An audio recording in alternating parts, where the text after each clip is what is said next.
Welcome to another episode of Star Wars Galaxy of Heroes, and today we are reviewing Chief Nebit. So far on our table we have Emperor Palpatine, who sits high and mighty on the Grandmaster status. Where will Chief Nebit fall? You will find out soon enough. But before we can even get to that point, we need to know where Chief Nebit comes from and his significance in the Star Wars universe. So Chief Nebit was born on the planet of Tatooine, where he was a Jawa chief and was responsible for negotiating deals and exchanges, while also being in charge of organizing raids on rival tribes. His tribe specialized in capturing and trading droids, and his famous sandcrawler had a large and wide variety of droids. At one point, he also briefly possessed C-3PO and R2-D2 while they were trying to escape the clutches of the Empire. Unfortunately, both himself and most of his tribe were executed by the Imperial Empire while being aboard on his sandcrawler due to the fact that R2-D2 and C-3PO had traces that led to him and his tribe. So as we will see in this review of Chief Nebit, in Star Wars Galaxy of Heroes, he continues to carry this personality of being a leader who is ready to protect his tribe alongside his knowledge of handling and working with droids, which is very evident in his role as a tank and the kit that he possesses in the game. So before we can even talk about all the little details about him, you need to know how you can get a hold of Chief Nebit. Fortunately, Chief Nebit is relatively easy to farm by going to Squad Arena, where exchanging 400 tokens will get you 5 shards of Chief Nebit. Now let's get into the good stuff, which is pretty much his stats before any types of mods are even being considered here. And I want to go over the pros of Chief Nebit first, because he definitely has some interesting points that we need to go over. First off, he's in the top 25% in terms of health and protection, which is well needed out of a tank. The average health in this game is 16,511, with Royal Guard being the highest at 26,798 and the lowest being Darth Maul at 9,983. Chief Nebit sits at a very strong mark of 23,388 health. Now moving on to protection, which he also is very successful in, the average protection is 15,821, with Sunfac being the highest at a whopping 30,032, and Darth Maul once again being the lowest at 8,659. We can find Nebit on this scale at 22,151. Another very important trait when it comes to a tank is tenacity. You want to be able to have a tank that can survive the stuns, the ability blocks, so he can get his taunt up and protect his team. Now we have B2 Super Battle Droid at 39% tenacity and Ahsoka Tano at 17%, and we can see the average at about 26% tenacity. Now, Chief Nebit fortunately is in the top percent of tenacity at 34%, which is a very important trait because, as we will find out, he is not the fastest tank in the game, so that means he is prone to be attacked a couple of times, unless a few things are in place, which we'll talk about in a few moments. Now, another feature that we will look at, although it's not usually the high point of a tank, it's also a good thing to know. You want to know what is the maximum possible damage output a tank or any other character can put out. So for a tank, we must consider that they are not meant to be these heavy damage dealers like Rey. However, having some good damage is definitely a great attribute for a tank. So when we look at the scale of maximum damage output, we see Rey at 10,087 damage, and the lowest actually comes from the new Rebel Pathfinder, the character of the month. His maximum damage output is at 2,226, the lowest of the game, and the average is hovering around 4,747. Now, Chief Nebit is just ever so slightly below that average. He is at 4,695, so again, not amazing damage, but considering the role of a tank, it is actually a pretty good number to have for his maximum damage, which this is coming from his third ability, which we will talk about momentarily. Now, moving on to an important trait of a tank is armor. Now, if you guys remember, a couple weeks ago, the developers reworked armor to be a more important attribute in the game.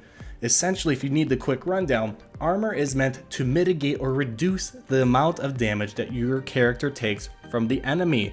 So, in this game, the average armor is about 204, with Old Ben being the highest one at 393, and Emperor Palpatine having the lowest armor at 120. Nebit actually sits in the top 15% of armor and has 255, which again is really good to have because you want your tank to survive the onslaught as much as possible and be able to take as much damage before falling down finally. So those are his main pros. Now, what are his drawbacks? And they are a couple of big drawbacks that could be addressed in certain ways, which we will talk about again later. And the first con, which is something that is quite important to talk about, is the speed. How long is it going to take Chief Nebit to finally get off his butt and taunt for you? The average speed in this game is at 121, where we see Princess Leia and Rey being the fastest characters in the game at 164 speed, and the poor old Jedi Knight Guardian at 85 speed.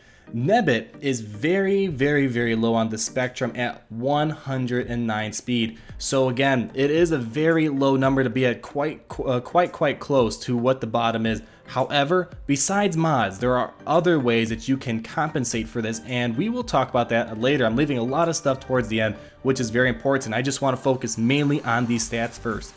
Next, his attack is, his basic attack that is quite below the average. The average damage that you will find in this game is exactly 3,849, with General Grievous being the king of basic damage at 6,091, and the Gamorrean Guard at the very bottom at 1,636 basic damage. Now, just to clarify, this is slightly different than max damage in the previous point that I made. Max damage considers all abilities, both basic, special, attack, and everyone, all those abilities. It's taking the highest possible number that they could ever achieve before mods and all that. And basic damage is just looking at their primary attack, which could be different than the rest of the attacks, kind of like Chief Nebit here. So, when looking at all this, Chief Nebit is slightly, or actually quite below the average here. He's at 2,370 basic damage, which is at the bottom 5% of this game. So he's at the bottom of the barrel when it comes to damage output. The benefit that comes out of this, since he is such a low damage dealer, is that his basic attack gives a benefit to other members of the team, which we'll be talking about in the next section here. So again, as we know, he's not supposed to be a damage dealer, but it is very low, so don't expect him to be doing too much in regards to being on the front line of the battlefield and knocking down characters, but his basic attack does provide extra benefits to the other team. Now, another thing which kind of bounces off this idea of he's not going to be a big damage dealer is the fact that he has the lowest armor penetration in the game. Now, it's pretty much the opposite of armor. Armor penetration essentially tries to pierce through that armor so you can do more damage than you normally could if there wasn't any piercing damage. So with Chief Nebit, he has the lowest in the game, so that means he isn't going to be getting through that thick armor of old Banner 5s and doing more damage than he should. The average armor penetration is at 38, and the highest sits with General Grievous at 105.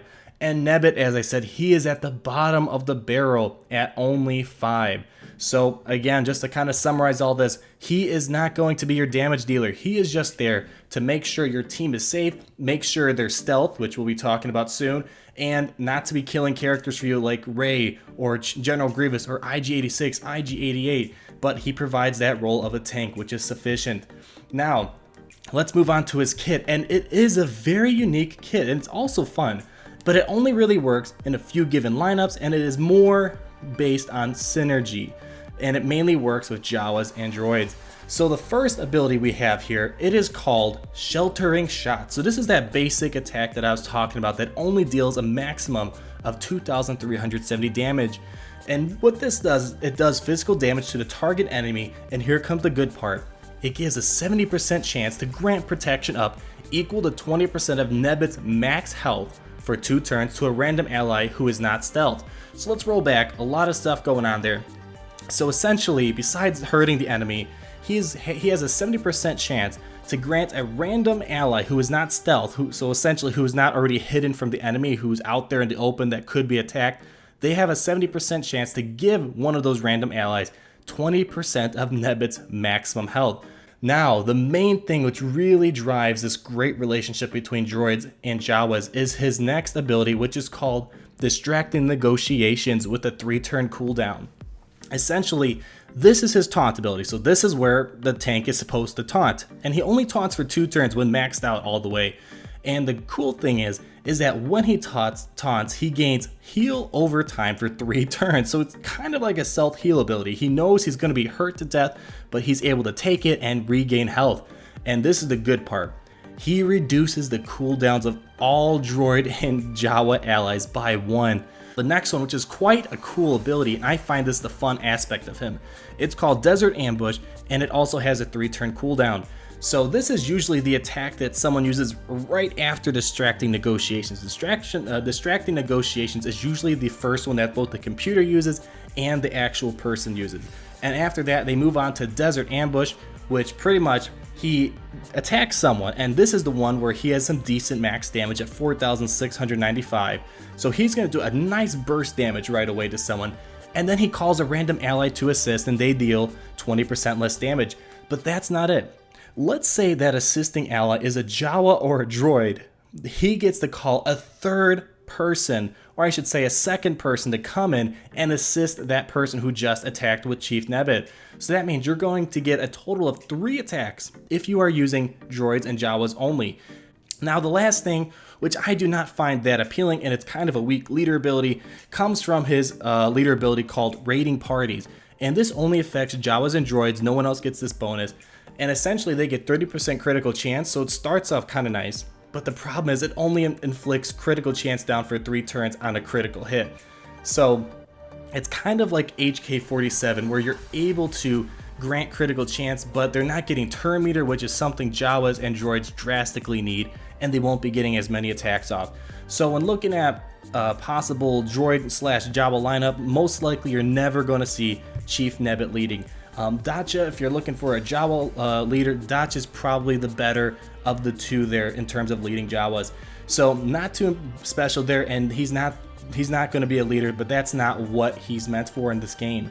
So we talked about his kit. It is pretty unique.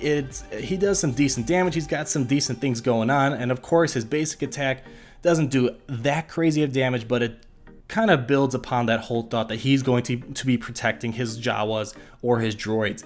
So let's go ahead and talk about the gear requirements, and there's not really too much going on here. Unlike Emperor Palpatine, who had the lowest purple gear requirement in the game, Chief Nebit either hovers around the average or excels in areas that really aren't that important.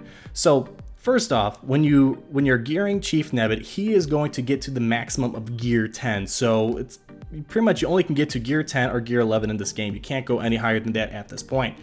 And the good news is that he's cheaper than normally to gear up. As you know, when you gear up characters, it requires currency to build the gear, put it on characters, all that fun stuff. The average currency requirement in this game to gear a character to their max is 370,000, which is not too bad considering the characters you'll see in the range. Chewbacca is the most expensive at nearly 500,000, and Ewok Elder is the cheapest character to gear up at almost 250,000. Nebit pretty much just kind of hovers in between at 311,000, but it is below the average, so it is a highlight that you should consider. You're saving about 60 grand right there, which not too much. You're not going to notice it in your pocket, but it's good to know that he's not going to be breaking the bank as much as Chewbacca. He needs 2 pieces of raid gear. Essentially, as we talked before, the average hovers around 2 to 3 pieces. The exact number is 2.8, so I'll just say 2 to 3 pieces of gear required, with Boba Fett, Ugnaught, and Gunray being the monsters that require 6 pieces of gear. And Chief Nebit, it only needs a Mach 5 droid collar and a Mach 6 Nubian tech design. Now, after talking about raid gear, the next most important gear to get, which is also quite a pain to farm at times, is your purple gear. Now, in this game, he is slightly below the average in terms of purple gear requirements. The average right now is 720 pieces of purple gear, and Sunfact being the big daddy who needs 1,100 pieces of purple gear. And as we talked about in our previous video, Palpatine currently holds the lowest requirement for purple gear at 260 pieces. Nebit sits at 610, which is below the average. So he needs a good amount of purple gear. However, he doesn't need an incredible amount like Sunfact does, or some other characters in the game. So that's a good point. He is slightly below average in terms of that requirement.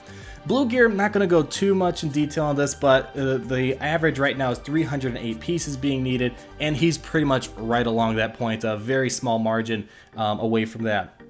The thing that it's cool to talk about, however, it's not a deal breaker whatsoever, is that he has very, very, very low requirements in terms of green and white gear. So the very bottom end of the spectrum, which is gear that is pretty easy to farm, usually we have an abundance of, but hey, it's kind of cool to talk about. That's what this is all about.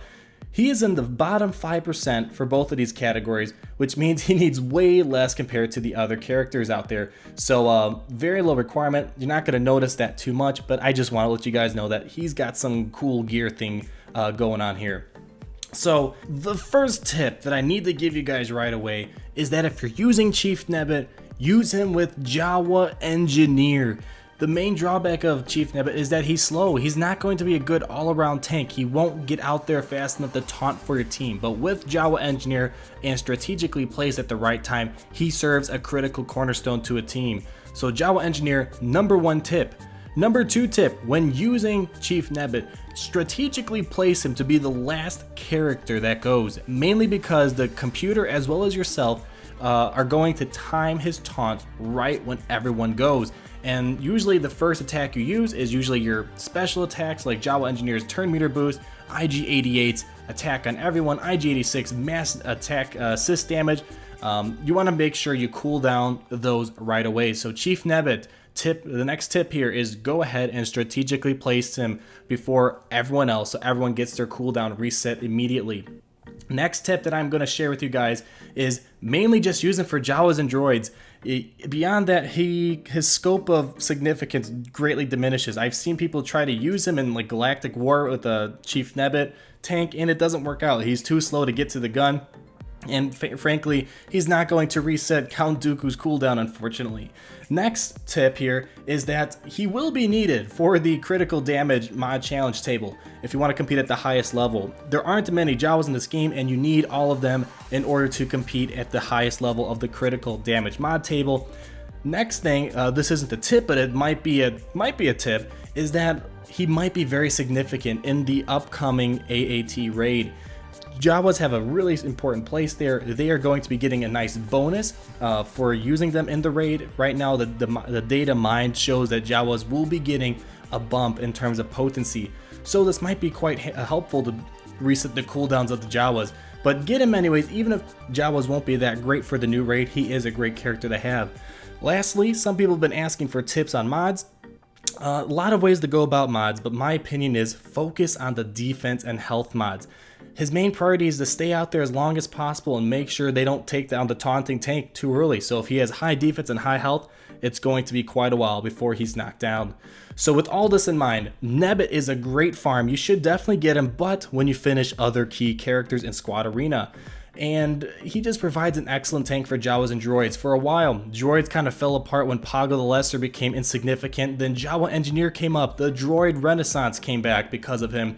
And when Chief Nebit came around a little after that, he gave droids and Jawas an even bigger purpose in the game. So a great tank to have for those two particular factions. But he's not a good all-around tank, as I mentioned. He's not going to be a Royal Guard who can taunt when a player's falling down in any type of lineup. He's not going to be a Stormtrooper Han who you can make very fast in the game and in turn make the rest of your team fast due to his huge turn meter bonus. But even with that drawback, he is a great tank to have if you're planning on working on Jawas or droids. And with all that in mind, from a scale from Grandmaster to Youngling, Chief Nebit can comfortably sit at Knight. And that's a great position in my opinion. He's not going to be a Grandmaster because a Grandmaster or even a Master, you need to be able to work in any type of lineup that you're in. If you can't do that, you're not a Grandmaster. Grandmasters are meant to master every type of category out there, and Chief Nebit isn't quite there. He only works in certain lineups, but at the same time, he is not a horrible character by any means. So let me know what you guys think. Am I completely wrong with this ranking? Let me know if you disagree or agree with me. Leave a comment down below. Please like the video, subscribe, and we'll talk again later. Peace out.